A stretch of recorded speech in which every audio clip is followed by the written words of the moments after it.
Mes chers élèves de 3e année, salam alaikum wa rahmatullahi wa barakatuh. Allahumma alfani, Allahumma allimna ma fa'alna wa fa'alna bima 'allamtana innaka antal alimul hakim. Voilà notre modèle que j'espère que ça va vous intéresser pour la préparation de votre examen normalisé. Commençons par la restitution des connaissances dans ce tableau-là. Vous avez des propositions rouges et on vous demande de choisir la bonne proposition, pas plusieurs. Donc l'acide nitrique met en évidence quoi?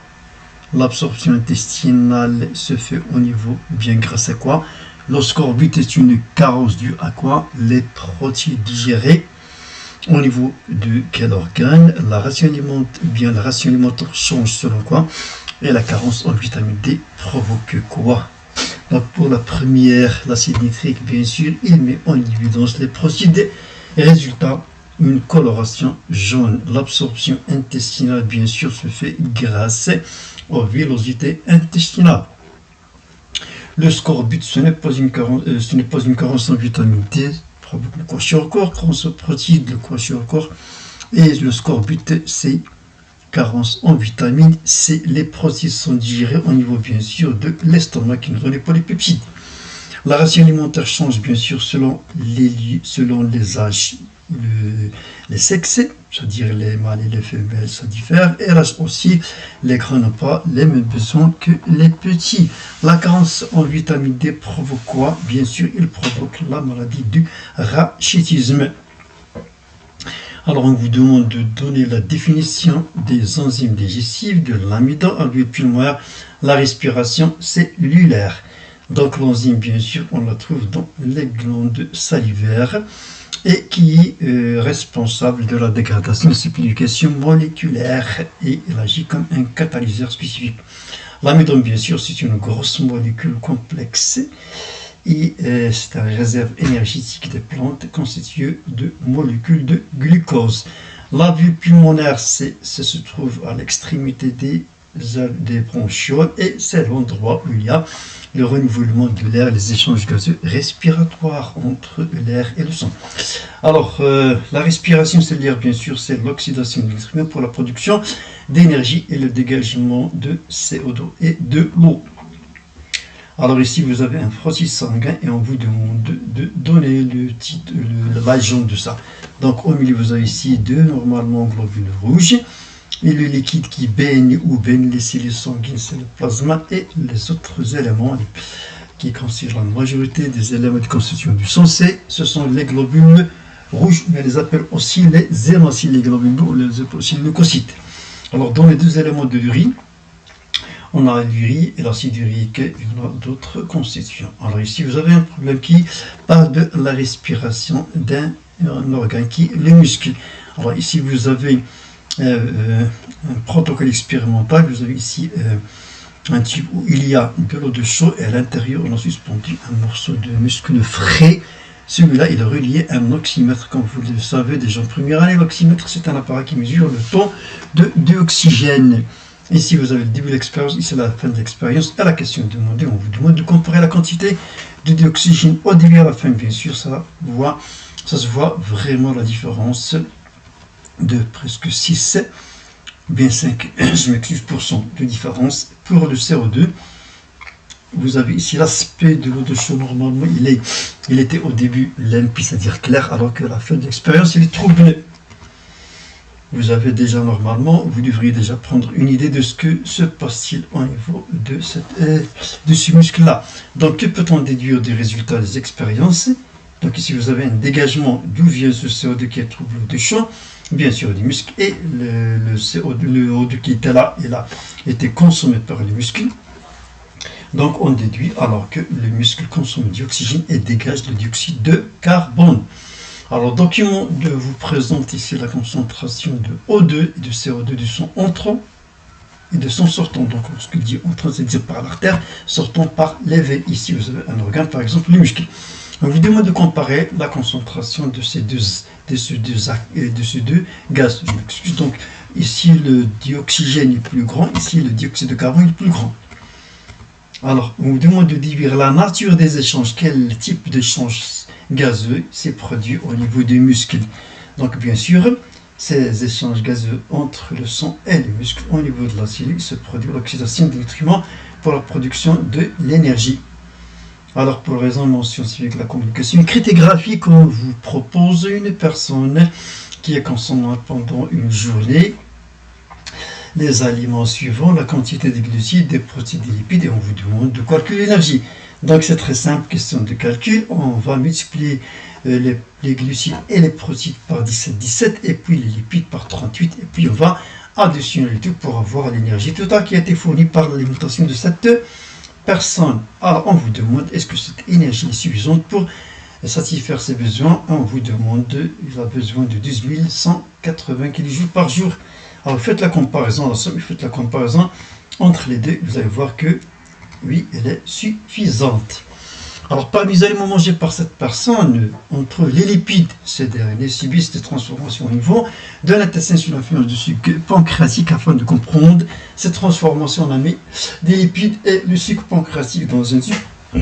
Ah, et c'est donc lorsqu'on vous demande, lorsqu'on vous pose un problème, exemple celui un autre problème en SVT, vous utilisez le crayon pour souligner les mots-clés et le verbe d'action pour savoir le domaine de réponse. Vous avez ici 3 éléments essentiels. Vous avez les lipides, le sucre pancréatique et vous avez l'intestin grêle et les transformations. Donc ce sont des tables que vous devriez déjà faire addition dans votre cerveau pour répondre aux questions qui vont suivre. Alors, on vous demande de donner la concentration des lipides et des acides gras au début de l'expérience. Voilà le document. Donc, il s'agit de quoi? De la variation de la concentration de, bien sûr, des acides gras et des lipides en gras par litre en fonction du temps. D'accord? Donc, les lipides, normalement, au début, vous avez presque ici, mais à la fin, les acides gras, c'est 0. Alors, décrire l'évolution de la concentration des lipides et des acides gras en fonction du temps. Voilà, la concentration des lipides diminue et celle des acides gras augmente. Donc, les lipides, ils diminuent, les acides gras augmentent. Donc, vous devriez déjà avoir une idée de quoi il s'agit. C'est la 5e question proposée. En vous basant sur votre connaissance et les résultats de l'expérience, interprétez les variations de ces deux aliments.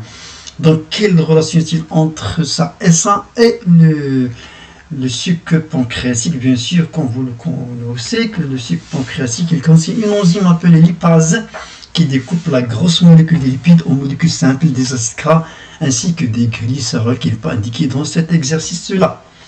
Alors, l'exercice suivant, afin de savoir comment le cœur pompe le sang, on vous propose d'observer le document 1 qui représente une coupe longitudinale du cœur pendant une phase du cycle cardiaque. Donc regardez pour savoir de quoi il s'agit dans cette question. On vous demande d'identifier la phase du cycle cardiaque représentée dans le schéma et justifier votre réponse. Donc pour cela, vous avez 2 choses à savoir. Voir l'état des oreillettes, l'état des ventricules et les valvules. Ce sont des éléments qui vont vous aider à savoir la phase de cycle cardiaque. Donc ici, vous voyez que les valvules sigmoïdes sont ouvertes et ainsi que le volume des ventricules est un peu rétréci, alors diminué. Alors qu'est-ce qu'on peut dire? Qu'il y a une contraction. Donc s'il y a une contraction ici, le sang va passer des ventricules vers les artères aortiques pulmonaires. Donc c'est la phase de la systole ventriculaire. Pourquoi? Parce que les valvules sigmoïdes, on les appelle aussi les valvules des artères, sont ouvertes et le volume a diminué. Rétrécissement, contraction. Donc, décrire les étapes du trajet du sang qui se trouve au niveau de A qui arrive à la cavité B. Donc, nous sommes ici, le sang il est dans l'artère pulmonaire, il va passer dans les poumons, il y aura des échanges cardio-respirateurs, puis il va revenir par les veines pulmonaires au niveau de l'oreillette gauche. Par les 4 veines pulmonaires, bien sûr. Comment appelle-t-on cette circulation? Donc ici, du cœur vers les poumons, du poumon vers le cœur. Donc on appelle la petite circulation bien la circulation pulmonaire. Alors, le document indique la succession des phases du cycle cardiaque ainsi que leur durée. Alors, donnez le nom de la phase B et la phase C, sachant que la phase A correspond à la phase indiquée, c'est-à-dire la phase qu'on a dit tout à l'heure, c'est la systole ventriculaire. Donc, si vous avez la durée de la première phase, deuxième phase et la troisième phase. Donc pour la phase D, c'est la diastole générale, ça durait 0,4 secondes. Et la phase C, c'est la systole auriculaire. Alors on vous demande de classer selon l'ordre chronologique, bien sûr, la première, pour la deuxième, pour la troisième, 0,1, 0,3. 0,4. Alors, calcule la durée du cycle. La durée du cycle, c'est-à-dire on va calculer la somme de toutes ces durées-là. 0,1 plus 0,3, 0,4 plus 0,4, ça donne 0,8. On vous demande de calculer la fréquence du rythme cardiaque, c'est-à-dire le nombre de battements cardiaques par minute. Donc, ce qu'on doit faire, ici, vous avez pendant un battement 0,8 secondes, X battements pour 60, donc on multiplie 60 par... on divise par 60x est égal à 60 fois 1 divisé par 0,8, c'est-à-dire 75 battements par minute. Expliquez ce que signifie chaque son émis par le cœur. Tac, toum, chaque fois qu'il se contracte sur le son, on entend ce son-là du cœur. Bien sûr, avec le stéthoscope, on peut répondre directement. Alors, pendant le cycle cardiaque, le cœur émet deux sons. Le premier, toum. Alors, toum est produit par la fermeture des valvules auriculo-ventriculaires entre les oreillettes et le ventricule. Début de la contraction ventricule, le second tac, il est sec, est dû à la fermeture des valvules sigmoïdes à la fin de la systole ventriculaire. Voilà. Donc la fermeture ici et la fermeture ici. Ici le toum, ici le tac, la fermeture des valvules sigmoïdes. Alors ici, on vous propose un problème. La mère de votre ami est toujours fatiguée, fait de ses activités journalières avec difficulté.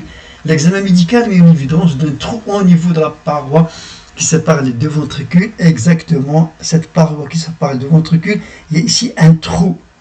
Donc la première question, on vous demande de légender, de savoir de quoi il s'agit ces vaisseaux sanguins.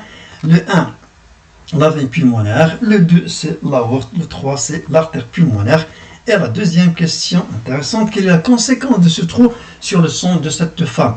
Donc s'il y a un trou ici, alors que va-t-il se passer? Bien sûr, les deux sangs vont être mélangés et ça va causer un problème. Donc le sang des deux ventricules se mélange, le sang riche en dioxygène et le sang riche en dioxyde de carbone.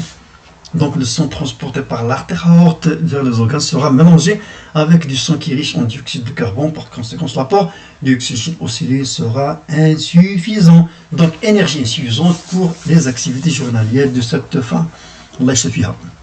Alors présentez avec des flèches le trajet du sang des organes vers le cœur et du cœur vers les organes.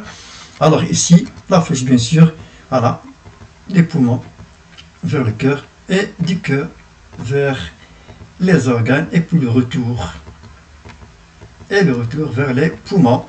Merci de votre attention, bon courage et à la prochaine fois Inch'Allah. Comme d'habitude, vous avez cette citation de Yann Félix qui est un entrepreneur et un expert en développement personnel et en marketing d'influence qui s'appelle Yann Félix et vous dit que le travailler sans objectif c'est sacrifier son temps de vie. Donc il faut avoir un objectif dans votre vie. Bon courage et à la prochaine fois.